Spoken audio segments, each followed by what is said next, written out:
Starfield is finally here, the first new IP for Bethesda in over 25 years. We have had many questions about this game ever since it was announced back in 2018. Will this be Skyrim / Fallout in space? That was probably one of the first questions on everyone's mind. We had a lot more questions arise over the past 18 months as Todd Howard and his developers began to show and tell. Will this game be like No Man's Sky? Or even better, can we customize our own ships? Will we truly visit 1,000 planets? Will this be the greatest space game of all time? Like I said, many questions. But for me, I had one question on my mind which I brought up in some previous videos where I discussed Starfield. That question was this: will Starfield be just another game, or will it be the game of this generation? Well, we finally have our answer, and the answer is this: no. The game is good, but this game does nothing to improve the Xbox brand, and it is not going to be in the running for best game of the generation or best game of the year, as a matter of fact. However, the game is fun. I do recommend it, but after watching many reviews and putting some time into the game myself, I would say just temper your expectations before you load this game up. I haven't played 70 plus hours yet like many content creators and game journalists, but I have played enough to give you my initial thoughts on the game. So let's talk about Starfield.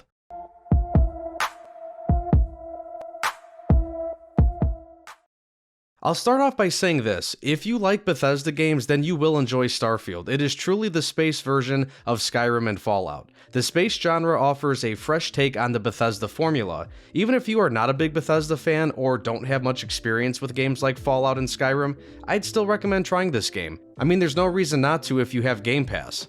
Now, if you do have to spend $70 in order to play it, then I would recommend watching some reviews first to help you make a decision. I personally would still spend $70 for it even now with tempered expectations. Even though I am happy to be playing another typical Bethesda game, I am disappointed that the best parts of the game come from the classic Bethesda gameplay formula. It's fun to do the quests, the narrative experience is cool yet again. I've done a little bit of the main storyline, not too much, but I wanted to go out there and explore a bit and try out a bunch of different things so I could properly give my initial thoughts. The random side quests, the faction side quests have been enjoyable so far, the dialogue and the voice acting is solid too, and it is a classic Bethesda game where you could spend 2 hours literally in one location fighting enemies and looting everything. Heck, I remember the first location you go to once you get through all the intro stuff, it probably took me about an hour to get through this one building because I was looking through every cabinet and locker in between fights. I was trying to lockpick every safe container that I could, trying to stock up on supplies and whatnot because, I was just starting the game. Sadly, the new stuff in Starfield misses the mark. You only need to play the game for a few hours to lose your hype for the whole space exploration side of things. Yes, there are a ton of planets and space stations to visit. You'll see quite a few ships out there too, granted mostly in populated areas, but you will come across fleets and other ships from time to time. However, this is like every other open world RPG to exist. It's a fast traveling and menu navigation simulator. You could fly in space, but not in the planet's atmosphere. When it comes time to land or take off, you just press a button and then you watch a cutscene. In order to go from one side of the planet to the next, you have to get back in your ship and watch another cutscene as you fly to the opposite side. If you veer off too far from your ship when exploring an area, you will more than likely pick to fast travel back to your ship because there is no land vehicle or speeder bike, and you are limited in energy when it comes to sprinting and using your boost pack, at least early on in the game.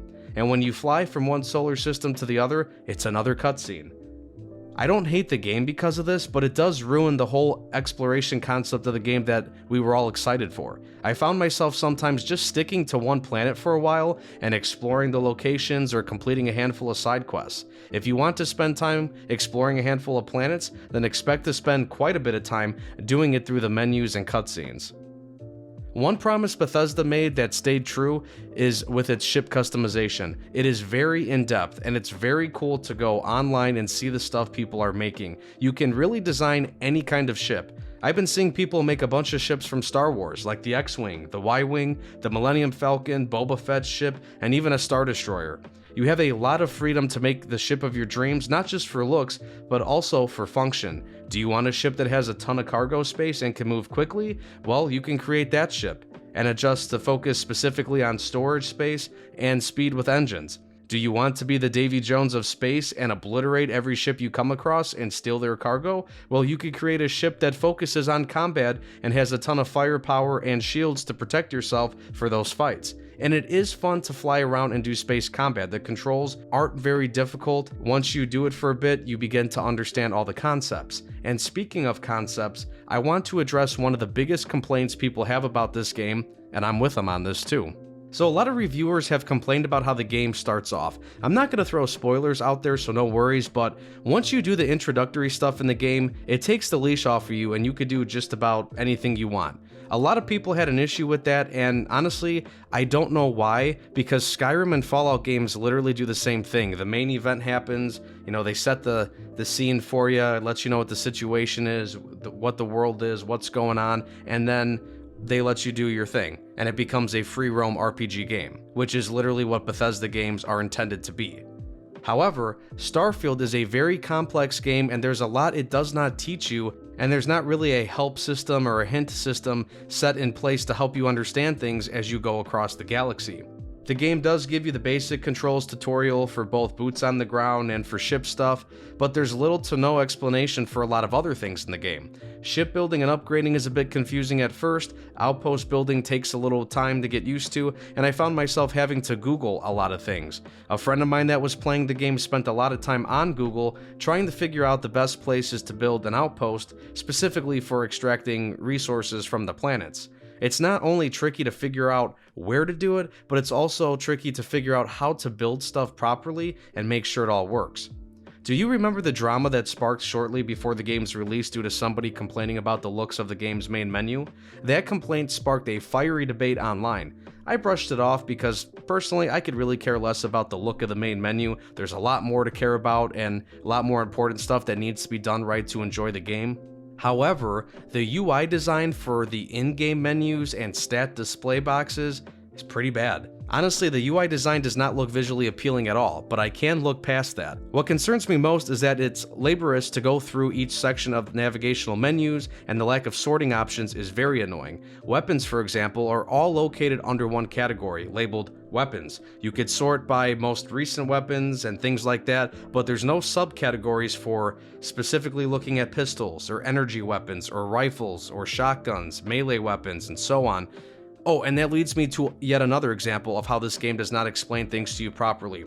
You are going to get a lot of loot in this game, and it's all very confusing when it comes time to compare weapons and gear and determine what is better and what should you use and what should you wear. The game also has no maps for any of the major cities in the game, so you have to run around until you find the store you are eventually looking for, or you have to grab your phone or your laptop and look up a map on IGN or some other website.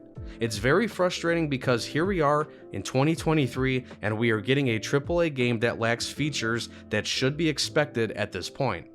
But now I would like to talk about some of the things I have enjoyed because this is still a good game. This is still a good experience for the most part. The game is loaded with content. I have never seen a game where reviewers have said that they still have a lot to do or they still haven't touched certain things in the game when they've already put in 50 to 70 hours. Also, everyone's experience is different in terms of what they have done and what they are encountering, and that is awesome. I do enjoy the fact that I'm going to be able to talk to my friends and see what they're doing, how they're building their ship, how did they approach the cutscenes, what are some random encounters or some of the craziest things they've experienced while in space or while exploring a planet. That stuff is cool, and when you could do that in a single player game, that's almost where you get the multiplayer experience where you can just engage and swap stories with people and then maybe take on, some of the hints or, tips and tricks they give you and then you could share with them. That's cool. This game is going to have a big and strong community. Now, there is one gameplay limitation that has been bugging me. For some reason, Bethesda thought it was a good idea to lock certain skills that you basically get from the start in other games. You have to use your skill points to unlock things like lockpicking, pickpocketing, and even the ability to use your boost pack. It's one thing to level up those abilities in order to lockpick harder safes and to increase your chances of pickpocketing successfully, but man, in a game that's all about freedom and possibility, they sure have found a lot of ways to really limit you on things. Now, of course, you can unlock these things early on, but that means you have to dedicate your initial perk points to those things. And honestly, I think you should, again, still have all those perks unlocked at the beginning of the game and you just start at level 1 and you can invest more points. Oh, and I should also mention that you also have to complete a side objective in order to unlock the option to use a skill point on a perk. It doesn't take too long to level up, at least early on in the game, but again, I'm still not a fan of how this is set up. I mean, especially that boost pack, man. Like, you're in space. You're already wearing a spacesuit. You already got a spaceship. How do you not have the ability to use your boost pack? That's kind of silly. The random encounters in the game are pretty cool, and they come in droves. Random people will literally just come up to you and start talking to you or asking for help, or you could literally just be walking around exploring a city and you just overhear conversations that will start up quests for you. And then you can encounter random pirate attacks or ships calling to you to trade. You can threaten these ships for their cargo too and be a pirate. One time I got captured randomly by the UC fleet to start a faction questline. It just came out of nowhere. I've also received distress signals that I actually have yet to go do. I'm definitely not a good Samaritan, but like, I'll go check those things out later, and who knows if I have to get in a big fight and protect a ship, or if they crash land on a planet. I don't know. The options are endless in that regard. And I'll also never forget the first time I tried to commit the act of piracy. I made the mistake of threatening a ship in front of the Freestar Collective naval fleet. Once I began my attack on this little cargo ship, the naval fleet literally obliterated my ship in a matter of seconds. There's also a cool side quest that is basically like a Batman storyline. I'm not going to spoil it for you, but you will acquire some really cool things if you complete this quest, and it was very enjoyable to go through with it. I've done some exploring around different planets, and it's alright. While it may not seem worth it to walk around and check out random buildings that have been abandoned, it actually is at times, because at some point you'll find some worthwhile gear or something else too. Again, if you like the typical Bethesda gameplay formula of roaming around buildings and dungeons all while fighting through enemies and looting, well, that part of the gameplay loop is fun yet again. Perhaps it's some of the best gameplay you'll ever experience in a Bethesda game, because the game is actually quite polished. In my experience playing, I have only crashed one time, and the only thing that really bothers me is the frame rate drops from time to time, especially in the big cities. Other than that, the game has been functioning fine even at 30 FPS on an Xbox Series S. I have not hit any game-breaking bugs or anything else that has ruined my experience.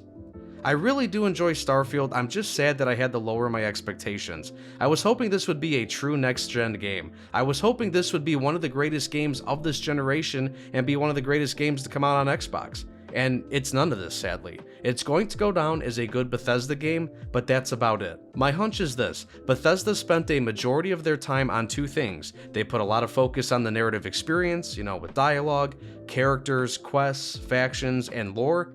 Secondly, they must have spent a lot of time mopping up bugs and glitches, because again, this is one of the most polished Bethesda games I've ever played, and I'll give them that, especially given the scope of how big this game is. So I still recommend playing Starfield. It's good enough. Even though exploration is limited in some regards, it is still fun to roam around and see what you run into. Space Skyrim is a lot of fun. The typical Bethesda gameplay formula is fun yet again, and I guess we just have to wait a little bit longer for that game that will define this generation. Thanks for watching or listening. Let me know your thoughts on Starfield. Be sure to subscribe to my YouTube channel and or podcasting channel. Just search Analyze This Podcast, or just search Analyze This on YouTube. I'm thinking about doing more Starfield coverage over time as I continue to play through the game, so stay tuned for more of that. And you can also find me on X and TikTok, X at AnalyzeThis_YT and TikTok at AnalyzeThis54_YT. Thanks again, and take care.